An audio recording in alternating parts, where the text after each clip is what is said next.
It came with a card, a lovely card that said, "Love your private dancer, Scott." I'm your private dancer, a dancer for money.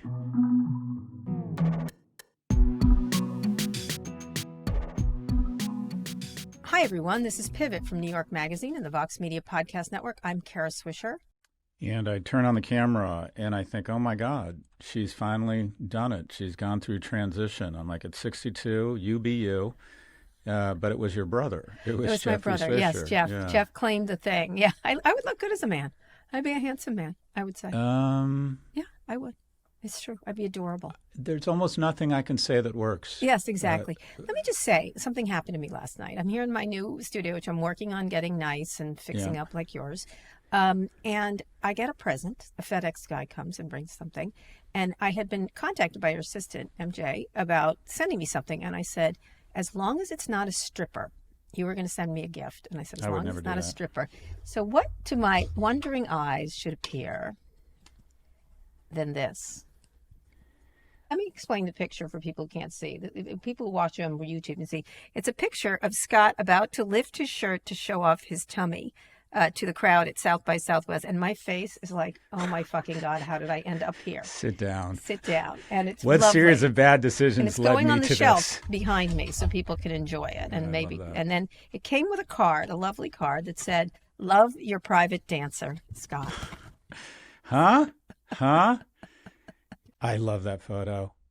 I saw that and I immediately said, by the way, that costs real money because some it's a fucking nice Getty frame. photographer took it. So I had to pay some I don't know, Yeah. Joey Bagadonet's tech company $350 to get that image. Yeah, and the frame is lovely. I think that perfectly summarizes our relationship. I love that photo. I'm keeping this forever. I'm going to be buried with this. Anyway, thank you. Forever is not long at your age.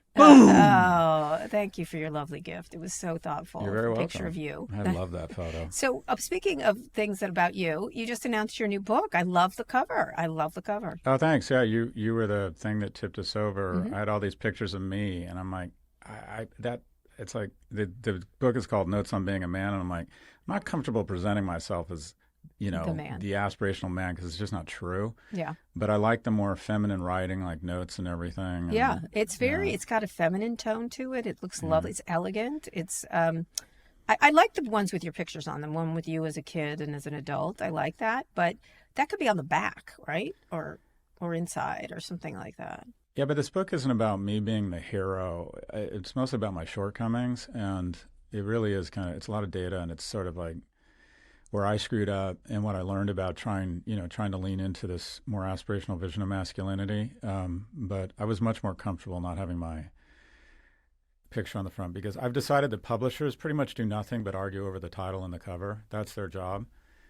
But they came up with this, so I got to give it to them. It was their idea, so I was real. It's handsome. I think it's going to be a bestseller. I do. Explain what's happening. It's coming out early. It's coming out in November. We're going to bring you on. Yeah, I feel like I said to the publisher, we need to get this out sooner rather than later, and I got done early with it because I think the window of opportunity is closing. I think this notion of masculinity and what it means to be a man and leaning in and trying to create or shape a positive image of masculinity, I'm like, the window's closing. That this is the moment. We need to get this out. This is perishable. Everyone from Josh Hawley to Tucker Carlson are writing books or talking about masculinity. So Manly Tariffs. We'll get to that in a minute. There we go. I'm like, let's get this out. As a matter of fact, speaking of which, you didn't ask why I'm in a suit. Why are you in a suit? I'm going on. You look very nice, by the way. Thank you. I appreciate that. I like when you dress up. It looks handsome. I appreciate that. Thank you. I'm going on The View to talk about, my two topics are masculinity and tariffs. How do you dress to talk about masculinity? Do you look like a professor or do I wear a Tarzan outfit? Like, how do you dress for that? So I just put on a suit. Well, how was it? Did you go already? No. I'm literally rocketing out of here. Okay, good. All right, let's get to it then. Anyway, You look great. Say hi to the ladies. I love them. Say hi to Whoopi and everything. They're really great. Will do. So it's another busy news day. Scott, Jesus, nothing stops. It's nutty. So we're going to get right to it. Obviously, the big story is President Trump pressing pause on his quote unquote reciprocal tariffs for 90 days. I just don't even want to use that word. It's just nonsense. Bringing tariffs down to universal 10% for most countries. He is hiking tariffs on China even higher to 125% in response to China's latest retaliation move, raising tariffs on the U.S. to 84%. The market skyrocketed on this pause news, although the Dow surged nearly 8%, but it had been down rather significantly. It's not quite back of where it was, but the S&P 500 added 9.5%. The NASDAQ was up 12%, its best day in 20 years, except that he had caused the decline, of course. He initially told American people to be cool about the tariff turmoil, later explained his reasoning for reversing course, which is, I'm sorry, just not true. But let's listen anyway. Well, I thought that people were jumping a little bit out of line. They were getting yippy, you know? They were getting a little bit yippy, a little bit afraid. I'll tell you who was yippy. Donald Trump. That's what happened there. 100%. 100% It's such a shift, and they're trying to spin it as a victory. They created it's like an arsonist explaining how they put out the fire. The White House is spinning as the art of the deal victory, but honestly, he made a mess, and now he's trying to recover it. But he was very spooked by after a major Treasury bond sell-off with 10-year yields briefly hitting 4.5%, which is insane because it means we have to pay more for bonds, and then we'd have all this debt. And he acknowledged he was watching the bond market, saying people were getting a little queasy. Again, he was queasy. People have been he told people not to become a panican, like a Republican, but a panicked Republican, a word he coined, apparently, a new party based on weak and stupid people. But honestly, he's the panican here. He panicked, and smartly so. It was a good reason to panic.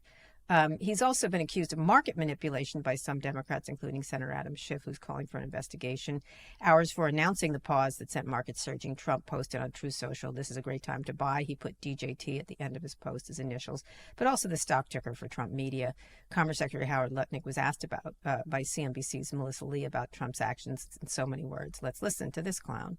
Earlier this morning, before the pause, he put out a message saying it's a great time to buy, and here we are.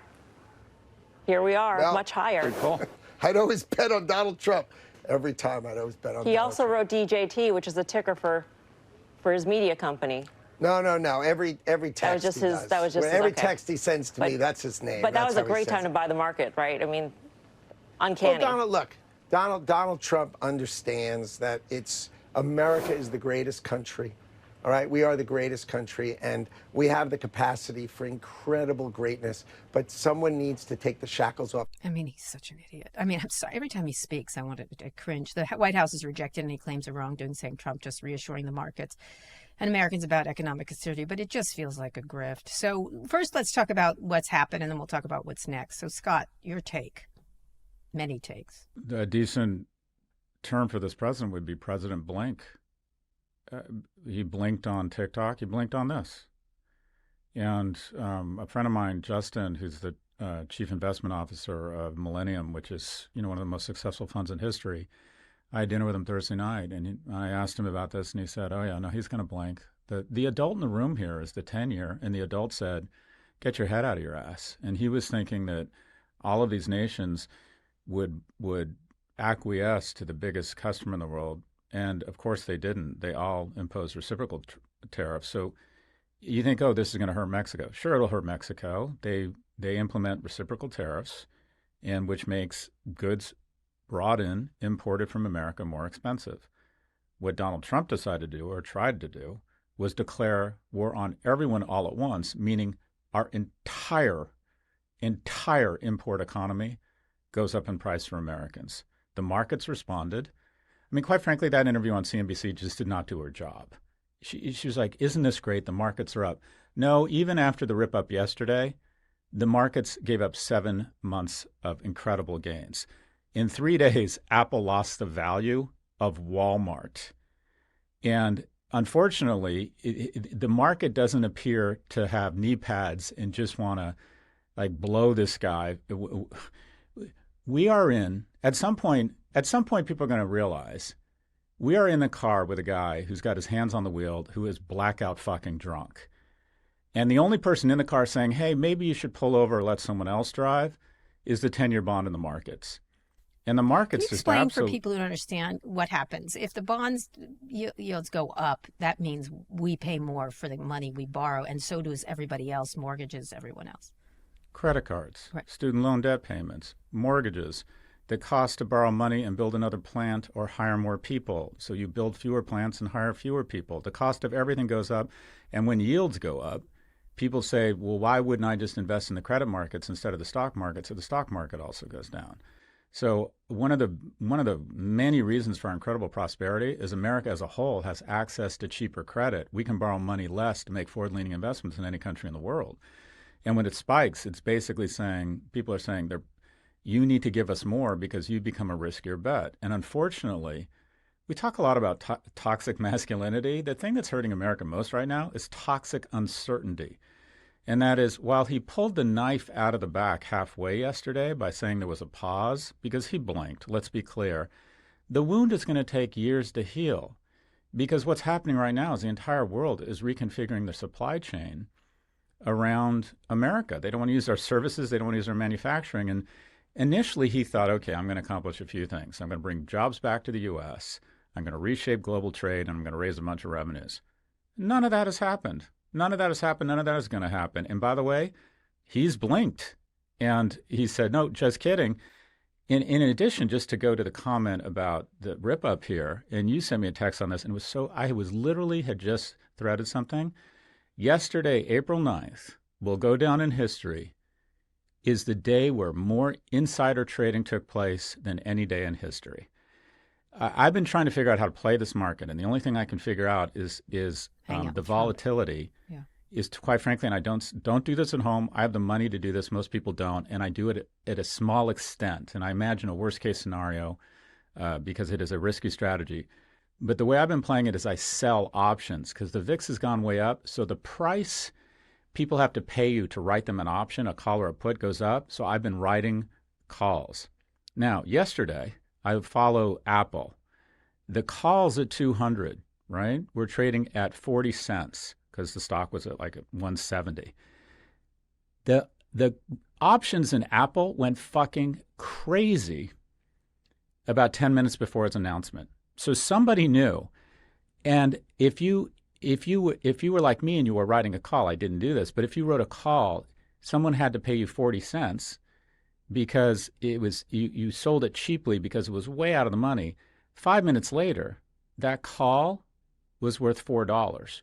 Just that one strip of options, someone made and lost $350 million. And how did all of these people know about this before? So is it fair to speculate? I'm not accusing, I'm speculating.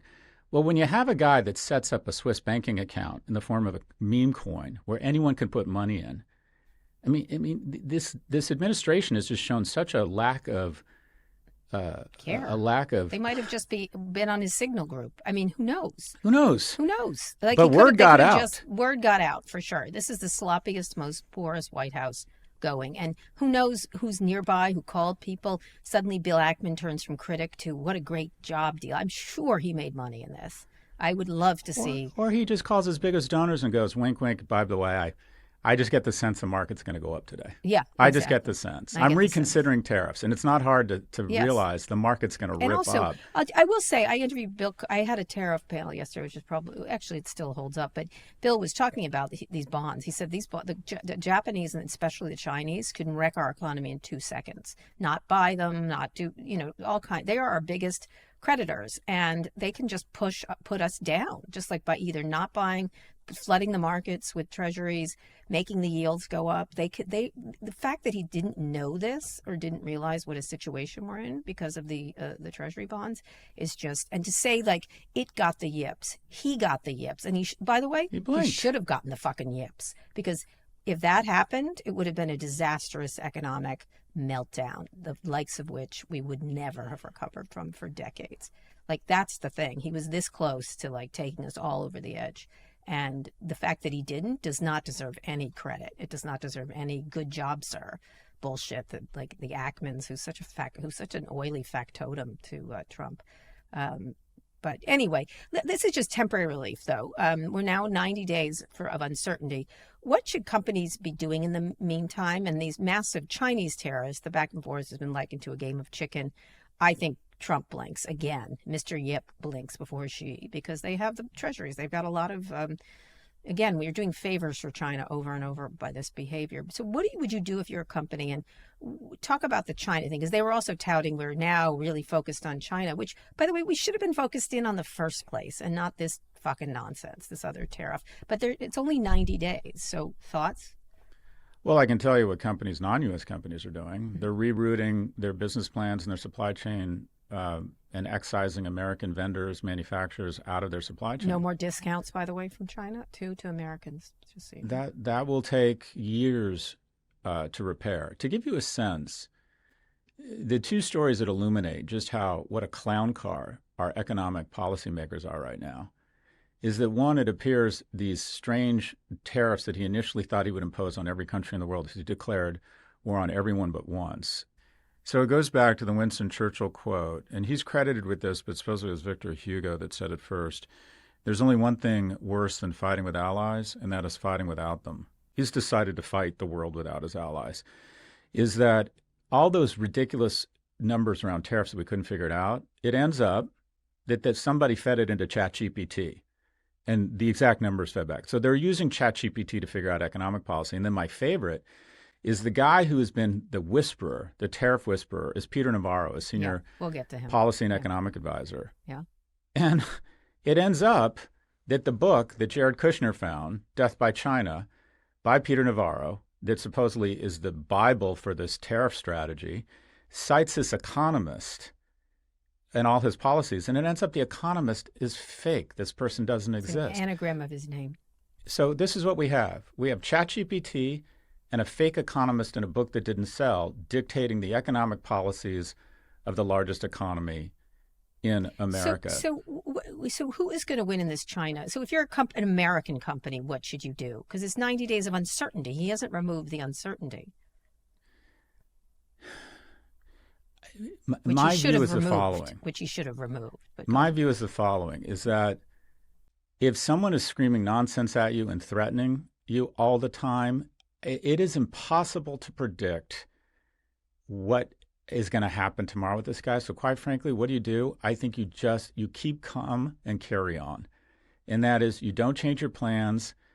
You know, you maybe, quite frankly, diversify a little bit this is so hard to predict that my feeling is when you don't know who you're waking up next to the next morning, you just carry on with your life. Yeah. Because gold in the yard in a hole or anything like that. Oh no. Well, from an investor standpoint, we talked about this last week. I won't give it financial advice. I'll just tell you what I've been doing for the last 5 months. Cash. Not because I have insight into Donald Trump's mind, but the trade that has paid off for the last 15 years is just put more money into U.S. growth stocks. Everything is cyclical. I think that run is coming to an end. When Apple trades at a PE of 36 and it's not growing, and you can buy good companies for 12, a PE of 12, I'm diversifying into non-U.S. markets. So that's what I would do as an investor. I would say, okay, if you're in the S&P and you think you're diversified, you're not. You need to diversify geographically. And if you're a company head, what do? A U.S. company? Jesus Christ. Well, okay, so we're going to get to Apple specifically in a second. This goes to moral. I have been so disappointed that all of these Fortune 500 CEOs who wake up in the morning and look at themselves in the mirror and say, hello, Mr. President. I bet 200 to 300 CEOs of Fortune 500 companies think in the back of their mind they could be president. Dimon. Jamie Dimon's so thirsty for presidency, but go ahead. Well, I think most of them think there's an outside shot. Thirsty, but go ahead. Look, you tell a 58-year-old man who is very talented and has been successful his whole life, which you have to become the CEO of a Fortune 500 company, that you should be president. He's inclined to believe you. Right, I get it. Anyway, so if you want to be president, the key quality is leadership, and that is doing the right thing, even when it hurts. None of them are doing the right thing, which is calling this shit out for fear that it's going to take their stock price down. Because this guy, out of the autocrat handbook is basically saying, if you go against me, I'm going to target your company specifically, which is straight out of the autocratic handbook.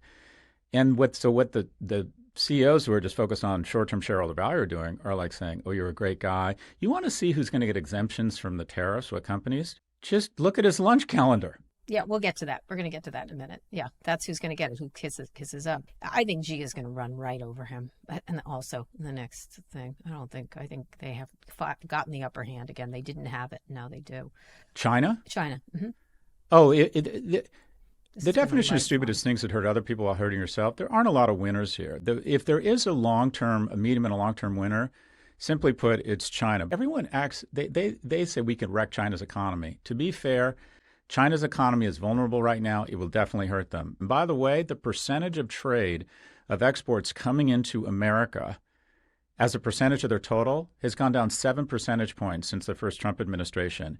And our exports into them have gone down 4. So we're both less reliant on each other because we're not getting along. But be clear, they've diversified away from us more. In addition, there's a couple things that put them in a power position, and we don't like to admit this. Americans are wimps when it comes to enduring pain. The Chinese, and especially the Russians, are a little bit more resilient. They're willing to take pain. If all of a sudden, if 77% of toys under the Christmas tree are from China, if these tariffs go through, which they won't, he will blink yet again, but if they were to go through, 90% of Americans on our fixed budget, if the price of toys doubles, that means instead of 10 gifts under the Christmas tree, you're going to have 6. That means your iPhone's going to go from well, we're going to get to that specifically in a second. Okay, I'm sorry. I keep jumping ahead. Yeah. But the bottom line is Americans, quite frankly, just aren't willing to endure.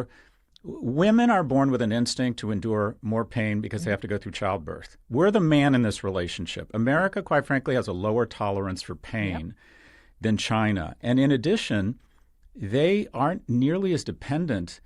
I believe we're just more dependent upon them than they are on us. Especially around the treasuries. They could wreck us. I don't think anyone realizes how China could wreck us if it fell. Also, by the way, it's in our infrastructure from a cyber point of view. I just did a large. They are everywhere in this country. And if you think and I believe them to be an adversary, but the handling them this way is just. He is so stupid. They now know what his pain point is. He blinked on TikTok. He blinked on this. But by the way, these tariffs are not going to go through. There's no fucking way Americans are going to pay $2,300 for their iPhone. And they are indeed our adversary, FYI. So that's why it's so ridiculous. All right, let's go on a quick break. When we come back, how Trump's latest tariff moves are helping or hurting Apple. Scott, we're back. Trump's tariff pause brought some much-needed good news for Apple on Wednesday after its worst 4-day trading stretch since 2000, if you can believe that. It was like a million years ago. Apple stock soared 15%, its best day since January 1998. But the ongoing and increasing China tariffs are still a major problem for the company, as Apple makes about 90% of its phones there. Apple is reportedly now planning to source more phones from India to offset some of these costs. A couple things. Apple, if you're Tim Cook, you've got to. This is the biggest test of your mettle, I think, ever in your tenure. You've done a very good job, but this is really tough. Apple was exempt from broad tariffs in Trump's first term, but that's not happening now, despite Tim Cook's $1 million donation to Trump's inauguration. It also announced a commitment to invest over $500 billion in the U.S. over the next 4 years back in February.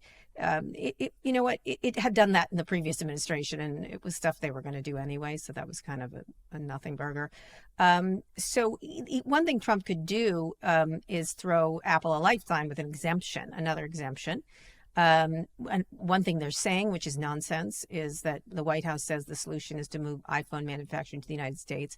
Press Secretary Carolyn Leavitt, who is 27, everybody, let me be clear, she does not know what she's talking about, said in her briefing this week that Trump believes we have the labor, the workforce, the resources. Carolyn, you're an idiot. Even if that were to happen, it would cost $30 billion in 3 years for Apple to move just 10% of their supply chain to the U.S., according to one analyst. And the price for the iPhone would soar from $1,000 to $3,500, which is a non-starter. So there's no plans to move iPhones to the U.S. at all. The short-term benefit for Apple is that people have been flooding into their store to buy iPhones. Everyone's like, get one now. There's a tariff panic happening and how much these are going to cost. I mean, they're really squeezed. So what's their best thing? An exemption? What should Tim Cook do? Because sucking up didn't work. I guess more sucking up might work, but go ahead. I'm fairly confident there will be no tariff on Apple products. One, I think he's going to blink around these tariffs to begin with China when when the market tells him what you've just outlined, that we're not as strong as we think relative to China. Two, Tim Cook is the business person that Donald Trump thinks he is. And that is, Tim will be smart. He'll go there. He'll kiss his ass. And also, if you want to talk about a cult, the cult of iOS, I mean, first off, the insane notion that we want to bring these jobs back, Dave Chappelle summarized it perfectly. We want to wear Nikes, we don't want to make them. The average wage of an assembly line worker, entry level in China in an Apple factory is $500 a month. We want to bring those jobs back to America. You think you want to enrage a cult? Take iPhones to $3,500, and then you're going to see the largest, the most valuable company in history, an American company, lose the value of the German GDP over the course of a year. You're going to push back people's retirements. Apple's going to have to withdraw all sorts of growth plans, and you want to piss off every millennial and Gen X in the world. Take their iPhones to $3,500. Apple is not going to have any tariffs here. Having said that, what is Apple doing? And they've been doing it for a while. They're trying to diversify their supply chain out of China for a number of reasons. And by the way, you're talking about analyst Dan Ives, just to get 10% out of China 10%. Takes 3 years and costs $40 billion. By that time, Trump will be gone, presumably. So this notion that I am fairly confident, folks, you're going to be able to have your iPhone at the same price as now because, one, I think these China tariffs will not last because this is how she thinks of Trump right now. The same way Logan Roy feels about his children in Succession. You are not serious people. No. She looks at Trump and he's like, you are not serious people. We are not backing down. We didn't back down on TikTok. All these extensions are, I'm serious now. We're gonna ban you unless you sell to Larry Ellison and Elon Musk. They're like, okay, hold my fucking beer. That's what they're saying now. Okay, you want to tariff us this? We'll respond with the same tariffs. It'll hurt us both. They will back down. He will blink yet again on China. And even if there are tariffs on China, he will come up with a reason not to inflame a cult that is even stronger than the MAGA cult, and that's the iOS cult. And Tim Cook will go down to Mar-a-Lago, tell him he's a genius, show him a new iPhone with his picture on it, with golden crusted leafed picture silhouette of Donald Trump, and he will find an exemption for Apple. The idea that the iPhones are going to go to $2,200, much less $3,500, or that we're going to bring back those millions of jobs of people screwing in little things. It's just, they're like, every time they open their mouth, I'm like, what are you talking about? Like, where are you going to put these factories? And who's going to, oh God, we will automate them before. And by the way, there are, then they always drag out we're going to do advanced manufacturing. It's already being done here, Carolyn Levitt, you dumbass. We have Gorilla Glass.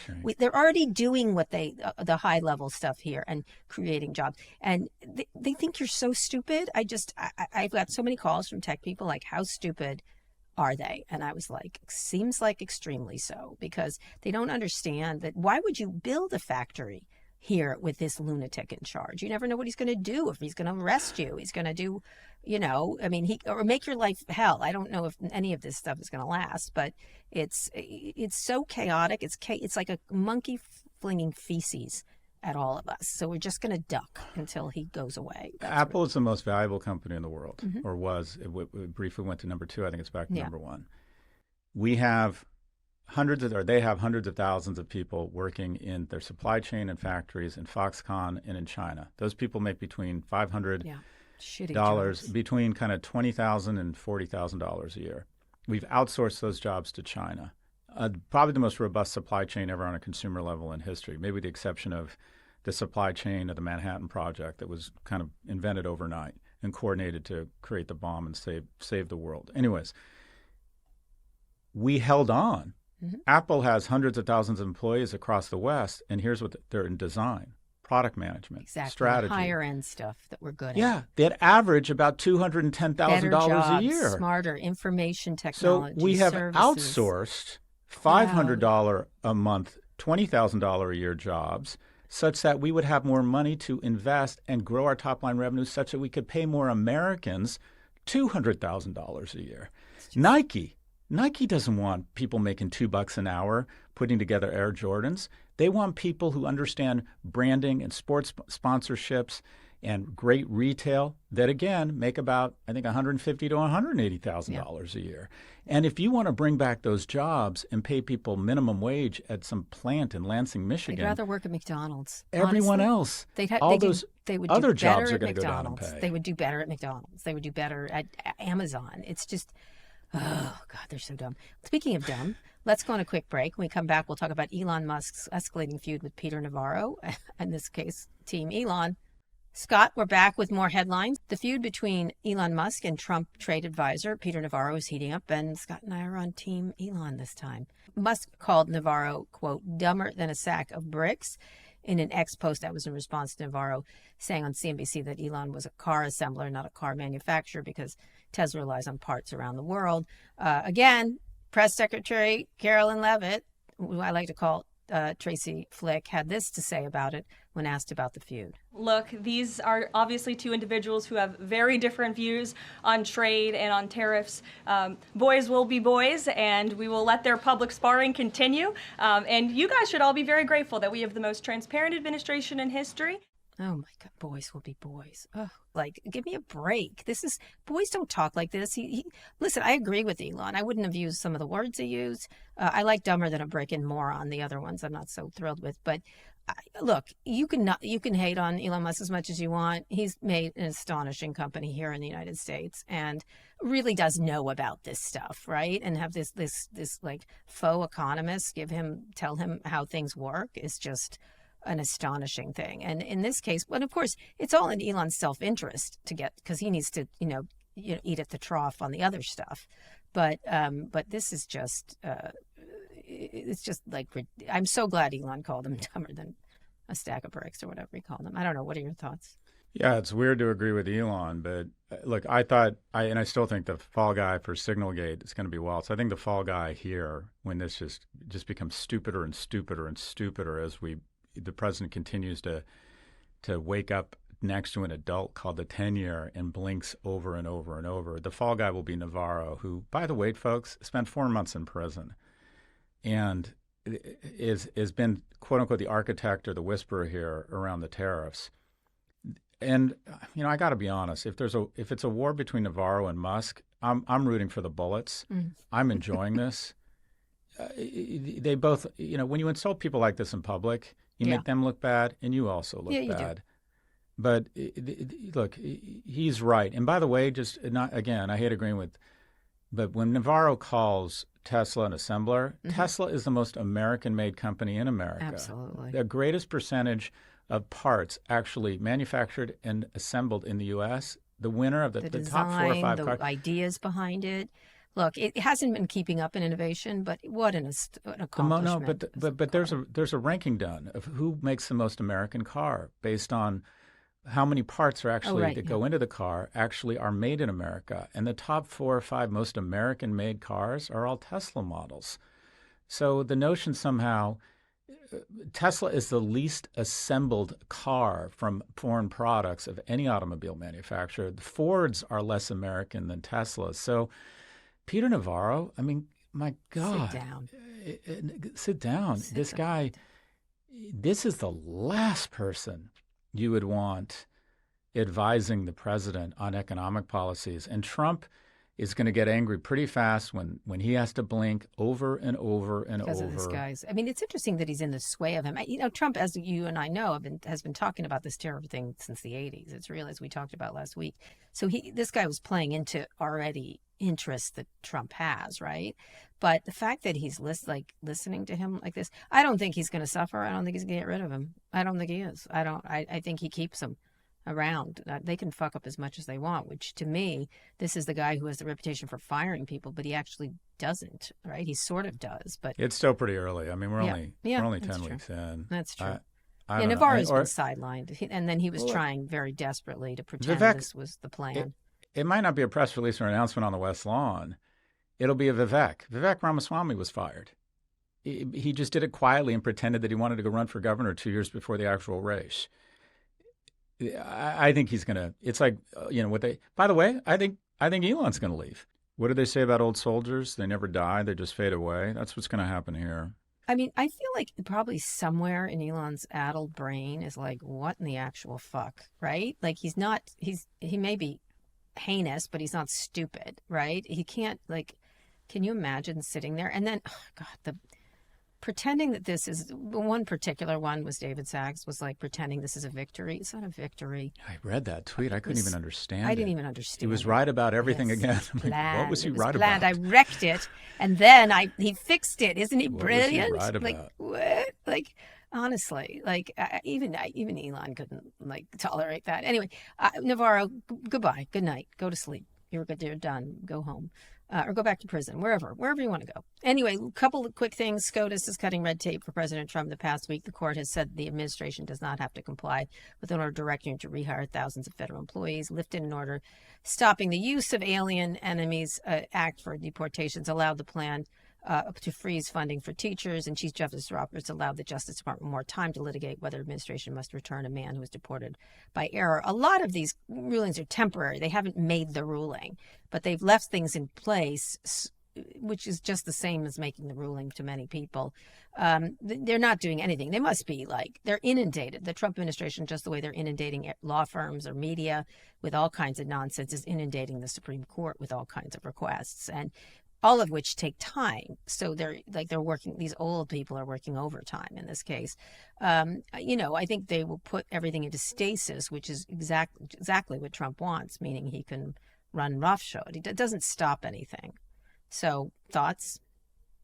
I think the darkest moments in Western progressive society have been something around camps. Obviously Germany and concentration camps. I think one of the darkest moments in American history that we try to airbrush over is the fact that we took law-abiding Japanese families, some of whom had boys serving the European theater, and put them in internment camps. I think that some of the black sites to avoid Geneva Conventions laws that we spun up to basically torture combatants during the war on terrorism, I think that over time we will realize just how ugly that was. And I've said for a while that I thought, similar to Germany, we were one economic shock away from doing something similar in the U.S., but it always takes on a different complexion. But when you start rounding people up, and many of them don't have a criminal record, and some of them just have the wrong tattoo, and you essentially send them, I'm not going to call them concentration camps because I think there are different levels of depravity, and that concentration camps took the crown for a level of depravity we haven't seen since then, fortunately. But when you send people to overcrowded prisons with no due process in another country, and then you refuse to acknowledge your mistake and bring them back, which you could do with one call, that is a form. That is going to be something we're going to look back on and think, we really should have spoke up. We really should have spoken up. And also, I just want to do a shout out. Tim Miller from The Bulwark has been really good on this. He's been highlighting this, and he's been a steadfast voice on this. Folks, just be clear. This stuff always takes on a different complexion. And when you allow this to happen without due process, just be careful when you get that knock on the door. Mm-hmm. Yeah. So this is one of the reasons. Let me take it to economics, because it seems to be the only fucking thing Americans care about is when their 401k goes up or down. One of the reasons our stocks trade at a higher multiple, one of the reasons we attract the most human capital and the most financial capital in the world is due process and rule of law. And it's tempting to bypass it. If we did away with search and seizure laws, crime would go down. It comes at a cost, right? But it's worth it. And over time, it creates the greatest economy, the greatest society. Think of America as a product. We offer more prosperity and more rights at the lowest cost in terms of taxes in the history. This is the best product ever. And a key component of that value is there is expensive, sometimes awkward, sometimes inefficient due process. So be clear when you turn a blind eye to some gay hairdresser who has done nothing wrong, who ends up in a hellscape prison in El Salvador, and no one is willing to make a call and get him out and acknowledge the mistake. At some point, that knock on the door might come for you. Correct. I mean, it's interesting, even in small ways. I have several friends who are on green cards here. Two of them in the last week have had real problems at coming back into the country. Like, they wanted to look at one of my friends messages, and she refused. She said, no, you can't look at my phone, get a subpoena. And they're like, well, it would be easier on you if you let us see it. And she's like, do I have to? And they said, no. And she goes, I shall not then. I mean, and this other lovely guy, he's from Switzerland, slowed down at the border, 1.5 hours, 2 hours, just like pressuring them to say things. It's just, even at the smallest level, it's everywhere, and they will come for you. They're 100% come for you. Let's finish up on one more thing. I want to talk about Chris Krebs, who is head of CISA, who was fired by Trump for saying the 2020 election was legal, and Trump fired him, or everything was fine, and he is now going after via executive order Chris, and removing security clearances from the company he works for, meaning Chris will probably. He's going to hurt the company itself in order to get rid of Chris. And also Miles Taylor, who was the one who was the deep throat, essentially, of the first administration. And they're going after them personally, trying to ruin and wreck their lives. And I don't know what you think about this. I have great regard for Chris and Miles. And what they're doing here is specifically targeting specific people via executive order, because both of them told the truth. I don't know if you have any thoughts on that, but I will do anything to help Chris, whether it's raising a legal defense fund, anything else. But the fact that he's specifically targeting people now, is American citizens who just did their job and told the truth, is chilling as far as I couldn't be more outraged by this. I'm outraged by all of them, but this is an astonishing attack on people who just were doing their job. Yeah, like this is, again, along the lines of depravity in an autocrat's handbook, where he's trying to create an incentive program where if you say nice things about me, I might call you and say, oh, by the way, I get the sense the markets are going to go up tomorrow and you get rich. Or if you come to have lunch with me in Mar-a-Lago, I'll exempt your company from these tariffs. And if you do your job and say, I see no election interference, I might come after you with the full weight of the Department of Justice. I'd like to think that our justice system will vomit on this. And the only observation I would have here, other than what you said, which is exactly right, and I think it's important that we keep raising these issues, is the timing of this was not accidental. Mm-hmm. He did it yesterday because he wants a misdirect from people to look away from the fact that he blinked and that he is literally fucking with the global economy like a drunk driver right now. So what do you know? Hey, folks, I mean, this is how weird it is. Let's pull this one out of my pocket. I've had this one. I want to outrage the libtards in the media and get them to look over here at what is a blatant violation of the law and the autocrat, such that they stop staring at the fact that I am unilaterally taking the global economy down for no fucking good reason. Yeah, because I'm in. So I agree with you. I think it's terrible. I appreciate you bringing it up, but quite frankly, I think it is a purposeful misdirect from the fact that he's taking the global economy Except down. I think it's more systematic. That this is removing clearances from this company is going to force them to. He's going to have to quit because he's hurting this company, right? Agreed. The second thing is he's reversing clearances, revoking clearances to law firms that don't cooperate. They can't do business, which is why they're being so acquiescent, is they're losing clients. They're losing everything. If you have federal business and you can't do federal business because you don't have security clearances or the government won't work with you, you're fucked. Like it is part of a bigger picture of fucking with people's economics, right? This is the goal here with Chris and Miles, is to fuck with their economics and to fuck with the economics people they work and affiliate with. Finding a lawyer is going to be hard because they fuck with the lawyers. The media is nervous, then illegally reward your allies. This is part of the same thing of even if it's a distraction, it's also trying to kneecap everybody so they can't come after you in some fashion, whether it's the media, the lawyers. Obviously, the Justice Department has lost every bit of ethical boundaries, is over because of that. Another oily factotum, Pam Bondi. It's just, I think it is a distraction, and yet it's also part of the same plan when he does stupid stuff like this with the economy. Not just stupid, but dangerous and devastating. He can then threaten people at the same time. It's a similar thing. So. Agreed. Anyway, all right, Scott, one more quick break. We'll be back for predictions. Okay, Scott, let's hear a prediction. What's your prediction? Well, I have three, but they're all related. Okay. One, blink. This guy will blink again. The tariffs, 90-day pause. more uncertainty, more reduction in the multiple awarded by global investors on every company in the U.S. because we are now, brand America is toxic uncertainty. And so this 90-day pause is ridiculous. He will, and then the 100, I think we're at 125% tariff on China. He will blink again. The tariffs will come dramatically down because, quite frankly, she looks at Trump and says, "You are not serious people." Folks, this isn't going to happen. The tariffs are going to come way down. Trump will blink again. Even more confident, there will be no tariffs, incremental tariffs on Apple products. Tim Cook will play Trump like a fiddle.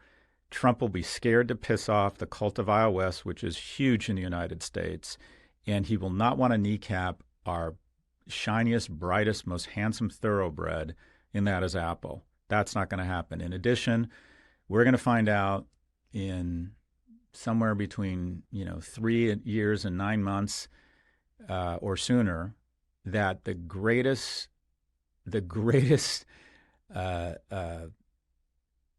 criminal insider trading took place yesterday. There's just no way this administration, who is, one, telling the DOJ to drop all cases against a mayor accused of conspiring with a foreign agent because he supports the administration, two, that creates a Swiss banking account that you can put money into with no record, three, tells all, after getting $250 million from the crypto community, tells everyone investigating platforms in the crypto community for good reason to stop all investigations, to believe that this administration did not leak insider information or engage in massive market manipulation yesterday. We're going to find out that April 9th was literally the biggest grift day in history. Do anything about it? Will the SEC do something? He was pretty silent, this new acting SEC head. Nothing will happen until January of 2029 if a Democrat is elected. Only if.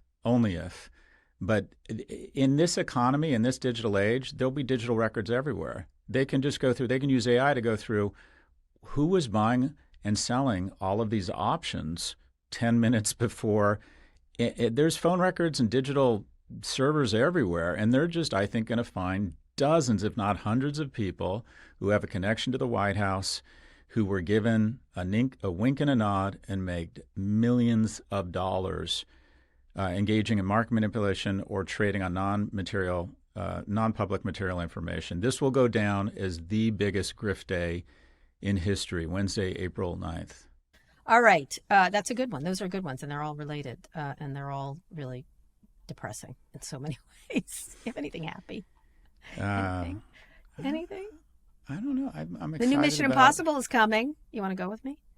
You keep talking about taking me to a movie. I don't really go to many movies anymore. You love Mission Impossible. Now that you sent me an intimate picture of us, I think it's time. I think it's time. I'm your private dancer. I love that song. A dancer for money. Your private dancer. Oh my God. A dancer for money. I love that album. That whole album. Go listen to that album. I listened to it when I was in my early 20s. I love that fucking album. Did you like it? Yeah. Remember she made her way back.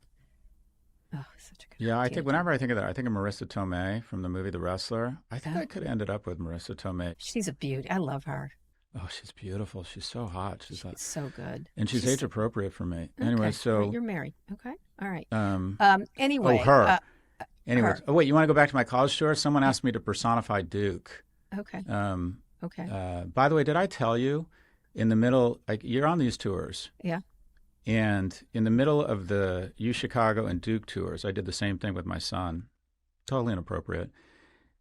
Now, he mentions, the person giving the tour said, "We want to know the real you, Dumpy Word." And someone asked, "What's the admissions rate?" Okay, 4% at Duke and the University of Chicago, which means that, so everyone is there with their two overprotective parents. So if there's 25 people or 75 people on the tour, which is the average size of the tour, one of those kids is getting in. So I said to my son, as soon as they said 4%, I said, "Let's leave the tour." And he said, "Why?" And I said, "Let's break up with this bitch before she breaks up with us." And he looked at me And he knew exactly what I meant. And we pieced out and we went and checked out the stadiums and went and got food. God. But I'm like, it is so insane. Anyways, back to Duke. Yeah. They're down to 4%. Go ahead, quick, yeah. Duke is the new Harvard. Duke will produce more presidents in the next 50 years than Harvard because presidents are one of two things. They're either really fucking impressive or ridiculously rich. Obama, Clinton, the former, Harvard. Trump, and W, although I think W is actually a decent man.